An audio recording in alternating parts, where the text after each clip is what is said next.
Hey, are you in a storm right now? Is your life in the midst of stormy seas? I want to show you some encouraging words from the book of Acts here today. My name is Nate Carter, and here's today's Cornerstone Connection daily devotional as we dig into Acts chapter 27.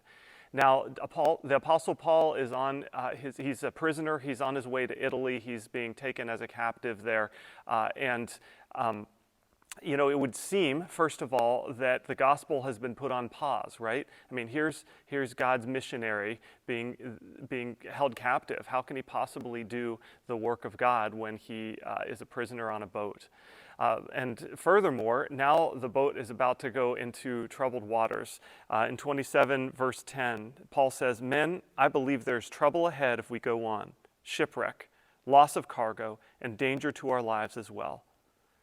And so Paul offers the word of God. He's been listening to God and offers what's to come if they pursue this journey. But the officer in charge of the prisoner listened more to the ship's captain and the owner than to Paul. And since Fair Havens was an exposed harbor, a poor place to spend the winter, most of the crew wanted to go on to Phoenix, farther up the coast. Now here we have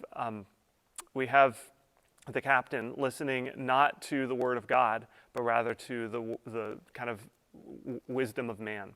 And I think that that's something that we come into contact with all the time in our own lives as well. Will we listen to the person that's speaking the word of God, or will we listen to common wisdom? I want to encourage you, if there's someone who's speaking to you that you know is a man or a woman of God and is a person of prayer and is hearing a word and is sharing that with you, perhaps a word of warning or a course correction, that you listen to them rather than traditional human wisdom.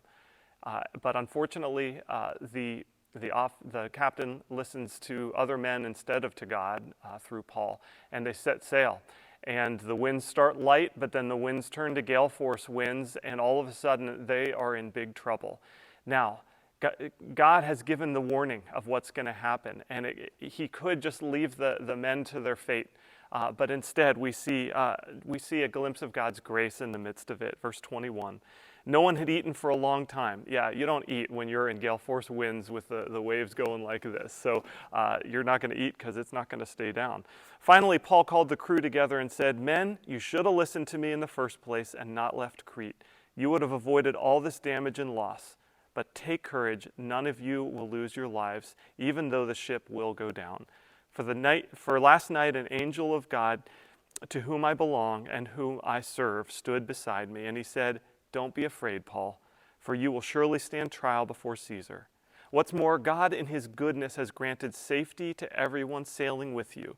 So take courage, for I believe God. It will be just as he said, but we will be shipwrecked on an island.'" Guys, are you in a storm right now?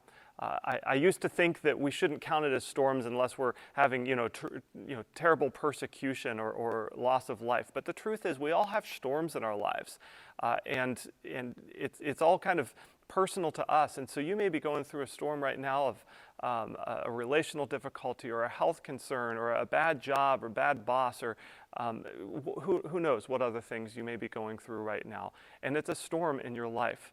I want to remind you of the times when God has shown up in the storms. In the Bible, in the book of Jonah, God shows up in the midst of a storm. He allows Jonah to be thrown off the boat, but then he uses it for the good of Nineveh, for the good of his word going forth. In the Gospels, Jesus is on a boat with the disciples when a storm crops up, again, a storm at sea. And Jesus is able to calm the storm, but not before the disciples are worried about losing their very lives and asking if Jesus even cares. It turns out the God of the storm was with Jonah. The God of the storm was on the boat with the disciples. And the God of the storm was with Paul as he was approaching shipwreck along with the other sailors. Friends, the God of the storm, the God of all creation, is with you even in the midst of your storm. And he may allow you, as Paul pointed out, to suffer shipwreck, but he will show his goodness in the midst of it. He will use it for his glory and for your good. Sometimes we don't know what that's going to look like, I think we've all been through a recent storm together as we think back on the last couple of years, but yet God is using it in wonderful, powerful ways.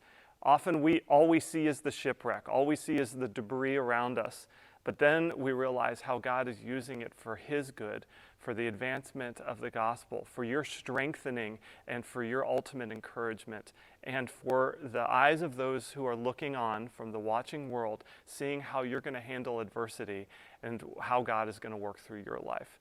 If you're in a storm right now, have courage. The God of the storm is with you.